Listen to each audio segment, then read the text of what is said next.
28 news channel ಮತ್ತು ಯುವಕರ ಮಿತ್ರ ಪತ್ರಿಕೆ ಸಂಪಾದಕರ ಕುಮಾರ್ ಅವರು ಈಗ ಹುಟ್ಟು ಹೋರಾಟಗಾರರಾದ ಸಮಾಜ ರಕ್ಷಣಾ ವೇದಿಕೆಯ ಹನುಮಂತರಾಜು ಅವರ ಹತ್ರ ಒಂದು ಕೆಲವು ವಿಚಾರಗಳನ್ನು ಮಾತಾಡೋದಕ್ಕೋಸ್ಕರ ಈಗ ನಾವು ಇಲ್ಲಿ ಅವರ ಆಫೀಸಿಗೆ ಬಂದಿದ್ದೀವಿ.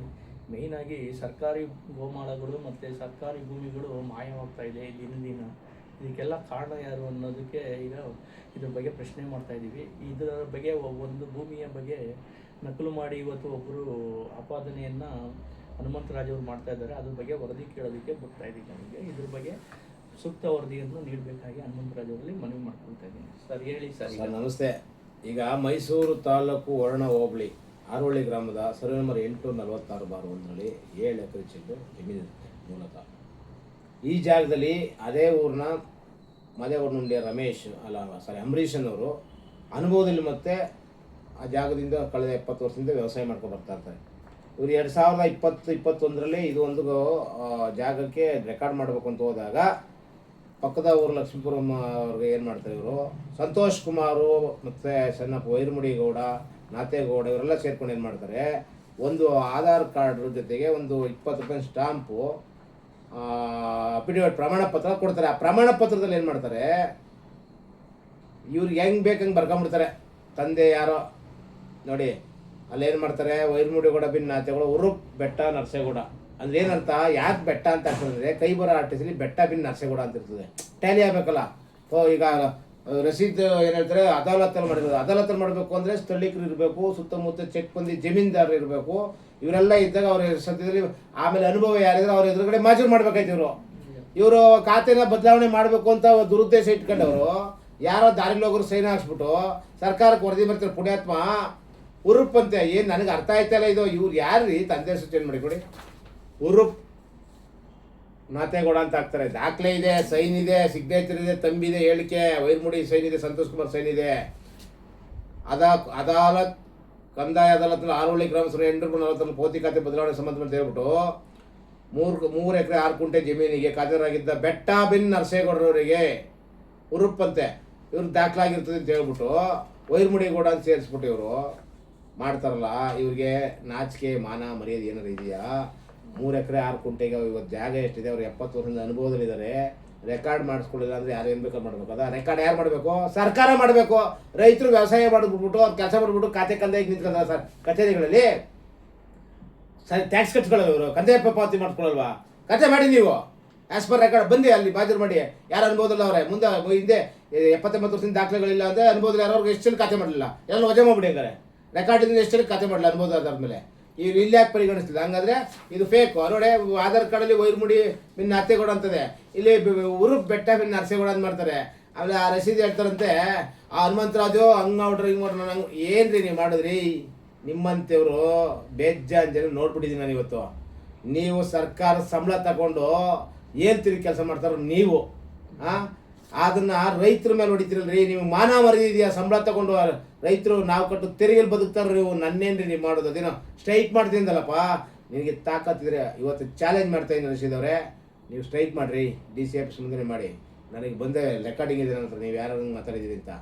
ಏನು ಸ್ಟ್ರೈಕ್ ಮಾಡೋದು? ನೀವು ತಪ್ಪು ಮಾಡಿಬಿಟ್ಟೆ ಇಷ್ಟು ನಿಮಗೆ ಅಹಂಕಾರ ಇದ್ರೆ ಅನ್ಯಾಯಕ್ಕೊಳಗೋದವ್ರು ಅರೆಸ್ಟ್ರಿ ಏನು ಆಟ ಆಡ್ತಾವ್ರ? ಮೊದಲು ಮೈಸೂರಲ್ಲಿ ಕಂದಾಯ ಅಧಿಕಾರಿಗಳು ಎಲ್ಲರೂ ಚೇಂಜ್ ಮಾಡಬೇಕು. ಎಲ್ಲ ತುಂಬ ವರ್ಷದಿಂದ ಇದ್ದು ಬಲಿಷ್ಠರಾಗ್ಬಿಟ್ಟವ್ರೆ. ಯಾವ ಜಾಗ ಏನು ಮಾಡಬೇಕು ಅಂತ ಕೂತ್ಕೊಂಡು ಜಾಗದಲ್ಲೇ ಮಾಡ್ತಾರೆ. ಆ ಅಧಿಕಾರಿ ಯಾರು ಬೇಡ, ವಾರಸ್ದಾರರು ಬೇಡ, ಅಲ್ಲೇ ಮಾಡಿಬಿಟ್ಟಿರ್ತಾರೆ. ಆ ಮಟ್ಟಕ್ಕೆ ಕಂದಾಯ ಇಲಾಖೆ ಇಡೋಗದೆ. ಸನ್ಮಾನಿಸಿ ಬೈರೇಗೌಡರು ಕ್ಲೀನ್ ಮಾಡಬೇಕು. ಮೈಸೂರು ಒಂದು ಒಳ್ಳೆ ಸಾಂಸ್ಕೃತಿಕ ನಗರ, ಕಾಲದಿಂದಲೂ ಒಂದು ಹೆಸರು ಮಾಡ್ಕೊಬಂದಿದೆ. ಇವತ್ತು ಮಸಿ ಬೆಳಿ ಕೆಲಸ ಆಯ್ತದೆ. ಮೈಸೂರು ಹೊರದೇಶದಿಂದ ಬರ್ತಾರೆ ವಿಶ್ವವಿಖ್ಯಾತ ದಸರಕ್ಕೆ. ಒಂದು ಮಾನ ಮರ್ಯಾದೆ ಇಲ್ಲ ಇವ್ರಿಗೆ.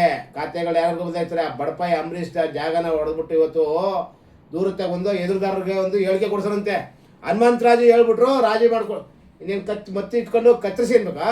ತಪ್ಪು ಮಾಡಿದ್ರೆ ಸರಿ ಮಾಡ್ಕೊಳ್ಳಿ ಅಂತ ಹೇಳಿದ್ವಿ. ನೀನು ನಾನು ಕೂಡ ಇನ್ನು ಜಮೀನ ನೀವೇನ್ರಿ ಎದುರುಗಡೆ ಕರ್ಸಿ ಹೇಳೋದು? ನಾನು ಮಾಡ್ತೀನಿ ನೋಡಿ.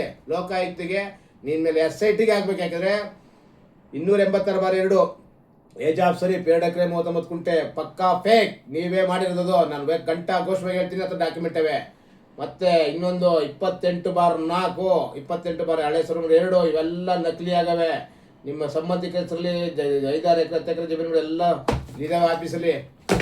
ನೀವು ತಕ್ಕದಾದ ಪಾಠ ಕಲಿಸಿಲ್ಲ ಅಂದರೆ ನಾನು ಸಮಾಜ ರಕ್ಷಣೆ ಬಿಟ್ಬಿಡ್ತೀನಿ. ಏನು ಆಟ ಆಡ್ತಾ ಇರೋ ರೈತರಿಗೆಲ್ಲ ಅನಾನುಕೂಲ ಮಾಡಿಕೊಂಡು.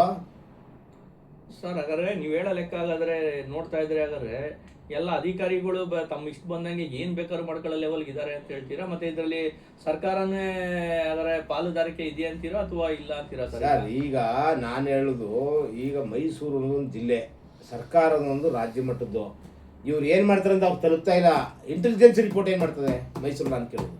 ಏನು ಮಾಡ್ತಾವ್ರೆ? ಈಗ ನಾವು ರಿಪೋರ್ಟ್ ಮಾಡ್ತೀವಲ್ಲ, ಅದನ್ನೆಲ್ಲ ಯಾಕೆ ತಲುಪಿಸಲ್ಲ ಸರ್ಕಾರಕ್ಕೆ? ಎಲ್ಲ ಏನು ಮಾಡ್ತಾವ್ರೆ? ಬಸ್ಸಿ ಬಳ್ದಾಗಿದೆಯಾ, ಬಂಕ್ ಬಳ್ದಾಗಿದೆಯಾ ಎಲ್ಲರಿಗೂ ಬುದ್ಧಿಗೆ? ಇನ್ನು ಹಂಗಾರೆ ದೇಶದಲ್ಲಿ ಪಾರದರ್ಶಕ ಆಡಳಿತ, ಜನಪರ ಆಡಳಿತ ಎಲ್ಲಿರೋದು? ಸರ್ಕಾರಿ ಅಧಿಕಾರಿಗಳು, ಒಬ್ಬ ಸರ್ಕಾರಕ್ಕೆ ಕಂಟ್ರೋಲ್ ಇಲ್ಲ, ಒಬ್ಬ VA ಸಸ್ಪೆಂಡ್ ಮಾಡೋಕ್ಕಾಗಲ್ಲ, ಒಬ್ಬ ತಹಸೀಲ್ದಾರ್ ಕಂಪ್ಲೇಂಟ್ ಕೊಟ್ಟು 1 ವಾರ 10 ದಿನ ಆಯಿತು. ಎಲ್ಲಿದೆ ನ್ಯಾಯ? ಮೇಲ್ನೋಟಕ್ಕೇನು ಸಾಬೀತಾಗಿದೆ, ಬರೆದವ್ರಿಲ್ಲಿ ಅವ್ರ ಸಿಗ್ನೇಚರ್ ಇದೆ, ತಂಬಿದೆ, ವಜಾ ಮಾಡಿ, ಸಸ್ಪೆಂಡ್ ಮಾಡಿ, ಫಸ್ಟು ಸಸ್ಪೆಂಡ್ ಮಾಡಿ ಎನ್ಕ್ವೈರಿ ಮಾಡಿ. DC ಅವರು ಏನು ಕ್ರಮ ತಗೋತಾರೆ? ನಾನು ಒಂದು 15-20 ಅರ್ಜಿ ಬರ್ತಿದ್ದೀನಿ. ಸುಮಾರು ಆಗೋದು, ಇದು ವಿಷಯಾಂತರ ಮಾಡಬೇಡ. ನನ್ನ ಮೂಲ ಉದ್ದೇಶ ಅಂಬರೀಷ್ಗೆ ಅನುಭವದಾದವ್ರ ಕತೆ ಬೇಕು. ಈಗಾಗಿರೋ ಖಾತೆ ವಜಾ ಮಾಡಿ ಅವ್ರ ಮೇಲೆ ಶಿಸ್ತು ಕ್ರಮ ಆಗಬೇಕು. ಯಾರ್ಯಾರು ಕಂದಾಯ ಮತ್ತು ಡೆಪ್ಟಿ ತಹಸೀಲ್ದಾರ್ ವಿಶ್ವನಾಥ್ ಅವತ್ತಿದ್ದವರು ACR ಆರ್ಡರ್ ಮಾಡೋರು, ಅವ್ರ ಮೇಲೆಲ್ಲ ತನಿಖೆ ಆಗಬೇಕು. ಫಸ್ಟ್ ಪ್ರಿಫರೆನ್ಸು ಈ ರಶೀದ್ನವರ ಸಸ್ಪೆಂಡ್ ಮಾಡಿ ತನಿಖೆ ಶುರು ಮಾಡಬೇಕು. ಈಗ ಏನೇ ಆಗಲಿ ಸರ್, ಫಸ್ಟ್ ಮೂಲ ಅಂದ್ರೆ VAಗಳೇ ಅದನ್ನ ವೆರಿಫೈ ಮಾಡೋದು. VAಗಳಿಗೆ ಗೊತ್ತಿಲ್ಲದೇನೆ ಇವೆಲ್ಲ ನಡೀತದೆ ಸರ್. ಇವ್ರು ಏನು ರಿಪೋರ್ಟ್ ಹಾಕ್ತಾರೆ ಅದೇ ಬೇಸು. ಇವರು ಅಲ್ಲಿ ಕಾಗೆ ಬರೆದ್ರೆ ಕಾಗೆನೆ, ಗೂಬೆ ಬರೆದ್ರೆ ಗೂಬೆನೆ. ACR ಅವ್ರು ಏನು ಮಾಡ್ತಾರೆ? ಆಸ್ ಪರ್ ರೆಕಾರ್ಡ್ ಪ್ರಕಾರ ಆದೇಶ ಮಾಡ್ತಾರೆ. ಇವರು ಇಲ್ಲಿ ತಪ್ಪು ಅಂತ ಹೇಳಿದ್ರೆ ಮುಂದಕ್ಕೆ ಹೋಗಲ್ಲ ಫೈಲು. ಹೌದು, ಇಲ್ಲಿ ಬರೆದ್ಬಿಟ್ಟಾರೆ ಉರುಪ್ ಅಂತ. ಏನು ಇವರು ಸಂಬಂಧಿಕರ ಇವರು? ಒಳ್ಳೆ ಇವ್ರ ಆಸ್ತಿನ, ಇವರು ಪಿತರದ ಆಸ್ತಿನ, ಯಾರದೋ ಆಸ್ತಿನ ಹಿಂಗೆ ಮಾಡೋರಲ್ರಿ. ಈ ಒಂದು ಮಾನ ಮರ್ಯಾದೆ ಬೇಡ ಇವ್ರಿಗೆ. ಈ ಸಂಬಂಧಪಟ್ಟ ಅಧಿಕಾರಿಗಳು ಮೌನ ಆಗೋರಲ್ಲ. ನನಗೆ ಅದು ಕಾಣ್ತಾ ಇಲ್ಲ ಇವ್ರೇನಾರು ಅದರಲ್ಲಿ ಇನ್ವಾಲ್ವ್ ಆಗಿ ತಿಂದು ತೇಗ್ಬಿಟ್ಟಿದ್ರೇನೋ ಅಂತ. ಈಗ ಇದ್ರ ಬಗ್ಗೆ ನೀವು ಈಗ ಹೋರಾಟಕ್ಕೆ ಯಾವ್ಯಾವ ರೀತಿಯಲ್ಲಿ ಮಾಡಬೇಕು ಅಂತ ನಾನು ಇವತ್ತು ಆಂಟಿ ಕರಪ್ಷನ್ಸು ಜಾಗೃತಿ ದಳ ಇದು SITಗೆ ಹೋಗ್ಬೇಕು. ಯಾಕಂದರೆ ಒಂದು 15-20 ಎಕರೆ ಈ ಥರ ಆಗೋದಿದ್ರೆ ಒಂದು ಇವತ್ತು ಮೈಸೂರು 1 ಕೋಟಿ ಕಡಿಮೆ ಎಕರೆ ಎಲ್ಲೂ ಸಿಕ್ಕಲ್ಲ. ಇವೆಲ್ಲ ಹತ್ತತ್ರ ಇರುವೆ 2 ಕೋಟಿ 30-40 ಕೋಟಿ ಹಗರಣದಲ್ಲಿ ಭಾಗಿಯಾಗವ್ರೆ. ಸಂಬಂಧಪಟ್ಟ ಅಧಿಕಾರಿಗಳ ಮೇಲೆ ನಾನು ಉಲ್ಲೇಖಿಸಿ ಇವತ್ತು ನಮೂನೆ 1-2ರಲ್ಲಿ ಲೋಕಾಯುಕ್ತ ಸಲ್ಲಿಸ್ತಾ ಇದ್ದೀನಿ. ತದನಂತರ ಸಕ್ಷಮ ಮೇಲ್ಮನೆ ಪ್ರಾಧಿಕಾರಗಳಿಗೂ ನಾನು ಏನು ಮಾಡಬೇಕು ಅದನ್ನು ಮಾಡ್ತಾ ಇದ್ದೀನಿ. ಒಳ್ಳೆಯದು ಸರ್. ಈಗ ಇದೇ ಥರ ಈಗ ಸರ್ಕಾರಿ ಭೂಮಿಗಳುವೆ ಮಾಯ ಆಗ್ತಾ ಇದೆ ಸರ್. ಬರೀ ಈಗ ನೀವು ವ್ಯಕ್ತಿಗಳದ್ದು ಹೇಳ್ತಾ ಇದ್ದೀರಾ, ಸರ್ಕಾರಿ ಭೂಮಿಗಳು ಇವತ್ತು 1000 ಎಕರೆ ಇವತ್ತು ಮಾಯ ಆಗ್ತಾ ಇದೆ. ಕೃಷ್ಣ ಬೈರೇಗೌಡ್ರೆ ಒಂದು ಇದರಲ್ಲಿ ಹೇಳಿದ್ದಾರೆ, ಮೈಸೂರು ಭಾಗದಲ್ಲೇ 40,000 ಎಕರೆ ಸರ್ಕಾರಿ ಭೂಮಿ ಮಾಯವಾಗಿದೆ. ಇದ್ರ ಬಗ್ಗೆ ನಾನು ಕ್ರಮ ತಗೋತೀನಿ ಅಂತ ಅವರು ಅವಾಗ ಸ್ಟಾರ್ಟಿಂಗಲ್ಲಿ ಹೇಳಿದ್ರು ಕೃಷ್ಣ ಬೈರೇಗೌಡರು. ಆದರೆ 40,000 ಎಕರೆ ಅವ್ರ ಬಾಯಿಲೆ ಬಂದ ಮೇಲೆ ಇದನ್ನು ಮೈಸೂರು ಮಿತ್ರ ಪತ್ರಿಕೆಯಲ್ಲೂ ಸಹ ಬಂದಿತ್ತು ಇದು. ಹಾಗಾದ್ರೆ ಎಲ್ಲಿ ಹೋಗ್ತಾ ಇದೆ ಹಾಗಾದ್ರೆ ಸರ್ಕಾರಿ ನೋಡಿ? ವರದಿಲಿದ್ರೆ ಆಗಲ್ಲ. ವರದಿ ಜಾರಿಗೆ ಬರಬೇಕು. ಅವರು ಆದೇಶ ಮಾಡಲಿ ಬಿಡಿ. ನೀವು ಹೇಳ್ತಾರೆ ಸತ್ಯ. ದೇವನೂರು, ಕೆಸರ, ಅಂಚೆ, ರಾಮನಹಳ್ಳಿ, ಕ್ಯಾತ್ಮನಹಳ್ಳಿ ಇಲ್ಲಿಗೆ ಹೋದರೆ 1,000 ಎಕರೆ ಸಿಗ್ತದೆ ಅಕ್ರಮ ಆಗಿರೋದು. ಎಟ್ ಪ್ರೆಸೆಂಟು ನಾನು ಕಂಡಂಗೆ ಒಂದು 250 ಎಕರೆ ಅಕ್ರಮವಾಗಿ ಸರ್ಕಾರಿ ಜಾಗದಲ್ಲಿ ಮನೆ ಕಟ್ತಾವ್ರೆ. ಇವ್ರು ಯಾರು ಕ್ರಮನೇ ತಗೊಳ್ಳಲ್ಲ. ಮೂಢಾಧಿಕಾರಿಗಳು ಅಷ್ಟೇ ತಗೋರೆ.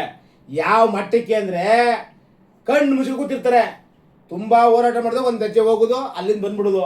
ಇದೊಂಥರ ಕಣ್ಣೊರೆಸೋ ತಂತ್ರಗಳು. ನಾನು ಹೇಳ್ತಾ ಇರೋದು ಇಮಿಡಿಯೇಟ್ಲಿ ಲ್ಯಾಂಡ್ ಭೂಸ್ವಾಧೀನದಲ್ಲಿರೋ ಮೊದಲು ಅಧಿಕಾರಿಗಳನ್ನ ಸಸ್ಪೆಂಡ್ ಮಾಡಬೇಕು. ಅವ್ರು ಸರ್ವೆ ನಂಬರ್ 4 ಮಾಡಿರುವಂಥ 33 ಸೈಟ್ ಹಗರಣ ನಾನು ಲೋಕಾಯುಕ್ತ ಹಾಕಿದ್ದೀನಿ. ಯಾರೋ ಸ್ಪೆಷಲ್ ಲ್ಯಾಂಡ್ ಅಕ್ವಿಸಿಷನ್ ಮಂಜುನಾಥ್, ಶ್ರುತಿ ಮ್ಯಾನೇಜರು, ಸಚಿನ್, ಆಮೇಲೆ ಇವರು ಇನ್ನೊಂದಷ್ಟು ಅವರಲ್ಲಿ ದರ್ಶನ್, ರಘು ಸರ್ ಎಲ್ಲ ಸೇರ್ಕೊಂಡು ಈ ಸಚಿನ್ ಈ ಪಾತ್ರದಲ್ಲಿ ಇದ್ದರೆ ಅವ್ರದ್ದು ಪಾತ್ರ ಇದೆ ಬೇರೆ ಬೇರೆ ಪಾತ್ರದಲ್ಲಿ. ಇದರಲ್ಲಿ 33 ಸೈಟು ಸಿದ್ದರಾಮಯ್ಯವ್ರಿಗಿಂತ ದೊಡ್ಡ ಹಗರಣ ಇದು. ಅವ್ರದ್ದು ಹಗರಣ ನಾನು ಹೇಳ್ತಾ ಇಲ್ಲ, ಆ ಕೇಸ್ ಪ್ರಕರಣಕ್ಕಿಂತ ದೊಡ್ಡ ಪ್ರಕರಣ. ವಿಜಯನಗರ ಪೋಸ್ಟ್ ಏಜ್ ಕೊಟ್ಟರೆ ರೀ ಹೊಟ್ಟೆ ಉರಿತದೆ. 1 ಕೋಟಿ 1 site 33. Total Mysuru land mafia, ಕಬ್ಜಾ, ಭೂಗಳ್ರು, ಕೆಲ ಅಧಿಕಾರಿ ಭೂಗಳ್ರವ್ರೆ. ಈ ಸರ್ಕಾರಿ ಭೂಗಳ್ರಿ ಇವ್ರನ್ನ ಅದಕ್ಕೆ ಅಂತ ನೇಮಿಸೋದು. ಲಕ್ಷ ಕೊಟ್ಬಿಟ್ಟು ಟ್ರಾನ್ಸ್ಫರ್ ಮಾಡಿಸ್ಕೆ ಯಾಕೆ ಬರ್ತಾರೆ ಹೇಳಿ? 1 ಎಕರೆ ಮಾಡಿದ್ರೆ ಸಾಕು ಟ್ರಾನ್ಸ್ಫರ್ ದುಡ್ಡು. ಇದನ್ನು ಸರಿಯಾಗಿ ಅರ್ಥ ಮಾಡ್ಕೊಂಡು ಸರ್ಕಾರ ಮುಂದೆ ಬರಲಾದ್ರೆ ಜನ ನೋಡ್ತಾವ್ರೆ, ಬೇಸತ್ತು ಬಿಡ್ತಾರೆ, ಪಾಠ ಕಲಿಸ್ತಾರೆ. ಸರ್ಕಾರ ಆಡಳಿತಾತ್ಮಕ ಸರಿಯಾದ ನಿರ್ಧಾರ ತಗೋಬೇಕು. ಅದು ಮೈಸೂರು ಸಿದ್ದರಾಮಯ್ಯ ತವರು ಕ್ಷೇತ್ರ ಇದು. ಇಲ್ಲಿ ನಡೀತಾ ಇರುವಂಥ ದಂಧೆ ಮಾತೇತ್ರ ಅವ್ರು ಪರಿಚಯ ಇರ್ತಬಿಡ್ತಾರಲ್ವ ಸಿದ್ದರಾಮಯ್ಯ ಹಿಂಗೆ ಟೋಟಲ್ ಆಡಳಿತಾತ್ಮಕ ವ್ಯವಸ್ಥೆ ಲೋಪದೋಷಗಳು ಭಾಳ ಆಗ್ಬಿಟ್ಟಿದ್ದಾವೆ ಸರ್. ಇದ್ರ ಬಗ್ಗೆ ನೀವು ರಾಜ್ಯಪಾಲರಿಗೆ ಯಾಕೆ ಹಾಗಾದ್ರೆ ನೀವು ನಾನು ಗವರ್ನರ್ಗೆ ಏನು ಮಾಡ್ತಾ ಇದ್ದೀನಿ, ಎಲ್ಲ ಸರ್ವೆ ನಂಬರು ಕಲೆ ಆಗ್ತಾ ಇದ್ದೀನಿ ಸರ್. ಇವತ್ತು ನಿಮ್ಮ ಮಾಧ್ಯಮದ ಮುಂದೆ ಪತ್ರಿಕೆ ಮುಂದೆ ಬಿತ್ತರಿಸ್ತಾ ಇದ್ದೀನಿ. ನಾನೊಂದು 80ರಿಂದ 90 ಸರ್ವೆ ನಂಬರ್ ಕಲೆಕ್ಟ್ ಮಾಡಿಟ್ಟಿದ್ದೀನಿ. ಯಾವುದೋ ಸರ್ಕಾರಿ ಜಾಗ ಪೂರ್ಣ, ಅರೆ ಸರ್ಕಾರಿ ಅಲ್ಲ, ಪೂರ್ತಿ ಸರ್ಕಾರಿ ಜಾಗಲ್ಲೇ ಎಲ್ಲ ಡ್ರಾಫ್ಟ್ ಮಾಡಿ ಗೌರ್ನರು ಮತ್ತು ಸೆಂಟ್ರಲ್ ಗೌರ್ಮೆಂಟ್ಗೂ ಹಾಕ್ತೀನಿ ನಾನು. ಎಲ್ಲ ಇಲಾಖೆಗಳಿಗೂ ಹಾಕಿ ಅಲ್ಲಿಂದಲೇ ತನಿಖೆ ಶುರುವಾಗಲಿ. ಇರೋದಂಗೆ 40,000 ಎಕರೆ, ಏನು 40,000 ಎಕರೆ ಮೇಲೆ ಆಗೋದು ಮೈಸೂರಲ್ಲಿ. ಹಿಂದೆ ಮಹಾರಾಜರ ಜಮೀನುಗಳು ಎಲ್ಲ ಕಬ್ಜಾ ಮಾಡ್ಬಿಟ್ಟವ್ರೆ. ಸರ್ಕಾರಿ ಮೂಡ ಸ್ವಾಧೀನ ಮಾಡ್ಕೊಂಡವರು 100 ಎಕರೆ ಸ್ವಾಧೀನ ಮಾಡ್ಕೊತಾರೆ, ಡೆವಲಪ್ ಮಾಡಲ್ಲ. ಅದು ಏನು ಅಂತ ಯಾರಿಗೂ ಗೊತ್ತಿಲ್ಲ ಇದುವರೆಗೂ. ಆ ಅಧಿಕಾರಿಗೆ ಅಲ್ಲೇ ಮುಗೀತೋ, ಈ ಅಧಿಕಾರಿ ಇಲ್ಲೇ ಮುಗೀತೋ. ಇವಾಗ ಹೋಗಿ ದೇವನೂರಲ್ಲಿ ಬನ್ನಿ ತೋರಿಸ್ತೀನಿ. 286/2ರಲ್ಲಿ ಅಕ್ರಮ ಮನೆ ಕಟ್ತವ್ರೆ, ದೂರು ಕೊಟ್ಟಿದ್ದೀನಿ. ತಹಸೀಲ್ದಾರ್ ಮೊನ್ನೆ ಆರ್ಡರ್ ಮಾಡೋರೆ, ನೋಡಿದ್ರೆ ಏನು ಕ್ರಮ ತಗೊಳ್ಳಲ್ಲ. 208ರಲ್ಲಿ ಮೊನ್ನೆ ಅದು ಕಾಂಪೌಂಡ್ ಹೊಡೆದಾಕರು, ಪಕ್ಕದಲ್ಲೇ ಕ್ರಮ ತಗೊಳ್ಳಲ್ಲ. ಸುಮ್ಮನೆ ಹೋಗೋದು, ಕಣ್ಣವ್ರ ಸುತ್ತಂತ್ರ ಮಾಡೋದು. ಯಾಕೆಂದರೆ ಇವರು ಫುಲ್ ಬುಕ್ಡು. ಕೆಲವಕ್ಕೆ ಪ್ಲ್ಯಾನ್ ಕೊಟ್ಟವ್ರೆ, ನಕಲಿ ಪ್ಲ್ಯಾನ್ಗಳು. NOC ಕೊಟ್ಟವ್ರೆ, ನಕಲಿ NOCಗಳು ಮೂಡೋದಲ್ಲಿ. ಅಲ್ಲಿರುವಂಥ ದಂಧೆ ಇದುವರೆಗೂ ಇಡೀ ರಾಜ್ಯದಲ್ಲಿ ನಾನು ಕಂಡಂಗೆ ಮೂಡೋದು ನಡೆದಿರುವಂಥ ದಂಧೆ ಎಲ್ಲೂ ನಡೆಯಿಲ್ಲ. ಅಕ್ರಮ, ಅವ್ಯವಹಾರ, ಭೂಗಳ್ರು, ಕೆಲವು ಅಧಿಕಾರಿಗಳನ್ನ ಇಮಿಡಿಯೇಟ್ಲಿ ಅವ್ರನ್ನೆಲ್ಲ ಸಸ್ಪೆಂಡ್ ಮಾಡಿ ಅವ್ರ ತನಿಖೆ ನಡೀಲಿ. ಈ ಜಾಗ ಖಾಲಿ ಮಾಡಿ ಯಾರೋ ಸೂಕ್ತವಾದ ಆಡಳಿತಾತ್ಮಧಿಕಾರಿ ಹಾಕಿದ್ರೆ ಉದ್ಧಾರ ಆಗೋದು ಮಾತ್ರ. ಇವತ್ತು ಏನಾಗ್ತಾ ಇದೆ ಅಂದರೆ ಸರ್, ಲ್ಯಾಂಡ್ ಮಾಫಿಯಾ ಅನ್ನೋದು ಇವತ್ತು ಸಾವಿರಾರು ಕೋಟಿ ಆದಾಯ ಗಳಿಸೋ ಅಂತ ಒಂದು ವ್ಯವಸ್ಥೆ ಆಗ್ತಿದೆ. ಹಿಂಗಾಗಿ ಏನಾಗ್ತಾ ಇದ್ದಾರೆ, ಇವತ್ತು ಎಲ್ಲರೂ ಇವತ್ತು ರಿಯಲ್ ಎಸ್ಟೇಟರ್ ಇರ್ಬೋದು ಅಥವಾ ಡೆವಲಪರ್ಗಳು ಇರ್ಬೋದು, ಅವ್ರದ್ದು ಮೂಲ ಗುರಿ ಏನಂದರೆ ಇವತ್ತು ಭೂಮಿಗಳು, ಸರ್ಕಾರಿ ಭೂಮಿಗಳು ಎಲ್ಲಿದೆ ಅದನ್ನು ಒತ್ತುವರಿ ಮಾಡ್ಕೊಂಡು ಯಾವ ರೀತಿ ಇಲ್ಲಾರು ಒಂದು ಫೋರ್ಜರಿ ಪೇಪರ್ ಮಾಡಿ ಜನಗಳಿಗೆ ವ್ಯಾಮರ್ಸೋದೇ ಒಂದು ಕಲೆಯಾಗಿದೆ. ಇದರಿಂದ ಈಗ ಜನ ಆಗರ ಯಾವ ರೀತಿ ಎಚ್ಚೆತ್ಕೊಳ್ಳೋದು ಹೇಗೆ?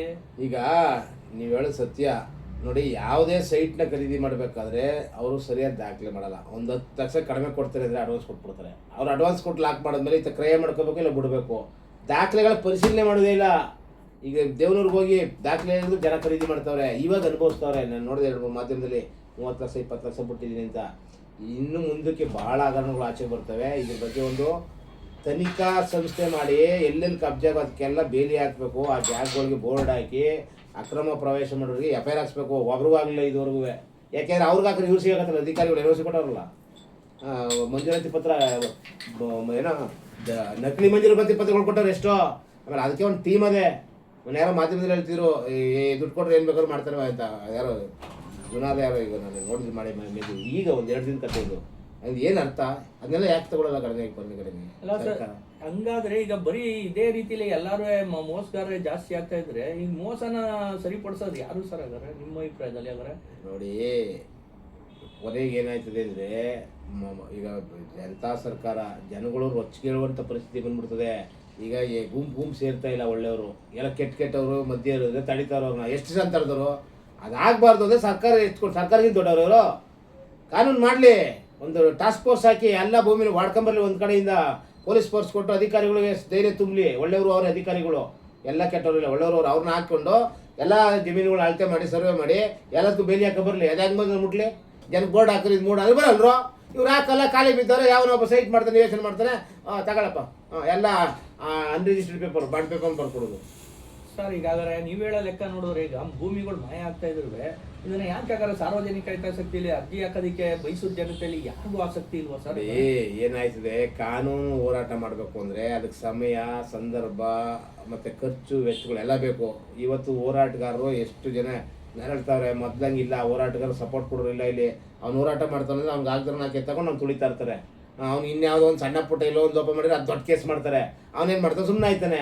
ಇದು ಹೋರಾಟಗಾರರಿಗೆ ಸರ್ಕಾರದಿಂದ ಬಲ ಬರಬೇಕು. ಈಗ ಎಲ್ಲರೂ ಕೈ ಜೋಡಿಸಿ ಸರಿ ಮಾಡೋಕ್ಕಾಗೋದು, ಬರೀ ಸರ್ಕಾರನೇ ಮಾಡೋಕ್ಕಾದ? ಈಗ ಪೊಲೀಸ್ ಇಲಾಖೆ ಎಲ್ಲ ಮಾಡ್ಬಿಟ್ರೆ ಜನತಾ ಸರ್ಕಾರ ಬೇಡವಾ, ಪ್ರಜಾಪ್ರಭುತ್ವ ಜನಗಳು ಸಹಕಾರ ಬೇಡವಾ? ಇದನ್ನು ತಗೋಬೇಕು ಇವರು. ಯಾರು ಪರಿಗಣಿಸೋದೇ ಇಲ್ಲ. ಈಗ ನಾವು ಹೋರಾಟ ಮಾಡ್ತಾ ಇರ್ತೀವ, ನನ್ನ ಮೇಲೆ ಯಾವುದೋ ಒಂದು ಸಣ್ಣ ಆಯ್ತದೆ ಅದನ್ನ ದೊಡ್ಡದು ಮಾಡ್ತಾರೆ. ಎಲ್ಲ ಸೇರ್ಕೊಂಡು ಕಂಪ್ಲೇಂಟ್. ಏನಾಯ್ತದೆ, ಅವ್ರ ಹೋರಾಟದ ಹುಮ್ಮಸ್ಸು, ದಿಕ್ಕು ಎಲ್ಲ ಬದಲಾವಣೆ ಮಾಡ್ತಾರೆ. ಸ್ಪಿರಿಟ್ಟು, ಉತ್ಸಾಹ ಎಲ್ಲ ಬಿದ್ದೋಯ್ತದೆ. ಹಾಗೇನು ಮಾತ್ರ ನಾನು ಬಿಡಲ್ಲ. ಜನರಲ್ ಆಗಿ ಹೇಳಿದೆ, ನಾನು ಮಾಡೇ ಮಾಡ್ತೀನಿ. ರಶೀದವ್ರು ಸಸ್ಪೆಂಡ್ ಆಗೋರು ಇದು ದೊಡ್ಡ ಮಟ್ಟದ ಹೋರಾಟ ಇರ್ತದೆ. ನಾನು ಇವತ್ತು ರೆವಿನ್ಯೂ ಮಿನಿಸ್ಟರ್ ಪಿ ಅವ್ರು ಮಾತಾಡಿದ್ದೀನಿ. ನನಗೆ ಮೇಲ್ ಮಾಡಿ ಎಲ್ಲನೂ ಅಂತ ಹೇಳೋರು ಇವತ್ತು ಮಾಡ್ತಾ ಇದ್ದೀನಿ ಸರ್. ಅದೊಂದು ಕ್ರಮ ಆಗಬೇಕು ಸರ್. ಒಳ್ಳೆಯದಾಗಲಿ ಸರ್ ನಿಮಗೆ. ದಯವಿಟ್ಟು ನಿಮ್ಮ ಹೋರಾಟಕ್ಕೆ ನಮ್ಮ ಮಾಧ್ಯಮ ತಂಡ ಯಾವಾಗಲೂ ನಿಮ್ಮ ಜೊತೆ ಇರ್ತದೆ. ದಯವಿಟ್ಟು ಈ ರೀತಿ ಜನತೆಗೆ ಒಳ್ಳೆಯ ಸಂದೇಶನ ಕೊಡಬೇಕಾಗಿ ನಾನು ತಮ್ಮಲ್ಲಿ ಮನವಿ ಕಂಡುಕೊಂಡೆ. ಕರ್ನಾಟಕದ ಜನತೆ ದಯವಿಟ್ಟು ಅರ್ಥ ಮಾಡ್ಕೋಬೇಕು. ಇವತ್ತು ಸರ್ಕಾರಿ ಭೂಮಿಗಳೆಲ್ಲ ಮಾಯ ಆಗ್ತಾ ಇದೆ. ಎಲ್ಲ ಇವತ್ತು ರಾಜಕಾರಣಕ್ಕೆ ಯಾಕೆ ಹೆಚ್ಚು ಆಸಕ್ತಿ ಕೊಡ್ತಾರೆ ಅಂದರೆ ಇವತ್ತು ಒಬ್ಬ MLA ಅಂದಾಜು 5-10 ಕೋಟಿ ಖರ್ಚು ಮಾಡಿದ್ರು ಇವತ್ತು 100 ಕೋಟಿ 200 ಕೋಟಿ ಆದಾಯ ಗಳಿಸ್ಬೋದು ಅನ್ನೋ ಒಂದು ಇಂಟೆನ್ಷನ್ ಮೇಲೆ ಇವತ್ತು ರಾಜಕಾರಣ ಮಾಡ್ತಾ ಇದ್ದಾರೆ. ಇವತ್ತು ಎಲ್ಲ ರಾಜಕೀಯ ಪಕ್ಷಗಳು ಇವತ್ತು ಭ್ರಷ್ಟಾಚಾರಕ್ಕೆ ಸೀಮಿತವಾಗದೆ ಈ ರೀತಿನೇ ಆಗ್ತಾ ಇದ್ರೆ ಜನ ಒಂದಲ್ಲ ಒಂದು ದಿನ ದಂಗೆ ಹೇಳೋದಂತೂ ಸತ್ಯ. ದಯವಿಟ್ಟು ಇದನ್ನ ಕಾನೂನು ಸೂಕ್ತವಾದ ಕ್ರಮ ತೆಗೆದುಬೇಕು ಅಂತ ನಾವು ಕೇಳ್ಕೊತಾ ಇದ್ದೀನಿ. ದಯವಿಟ್ಟು ಈ ರೀತಿ ಇವರಿಗೆ ಒಂದು ಸಪೋರ್ಟ್ ಮಾಡ್ತಾ ನಮ್ಮ ಕರ್ನಾಟಕ 28 ನ್ಯೂಸ್ ಚಾನೆಲ್ ಅವರಿಗೆ ಅಭಿನಂದನೆ ಸಲ್ಲಿಸ್ತದೆ. Thank you sir.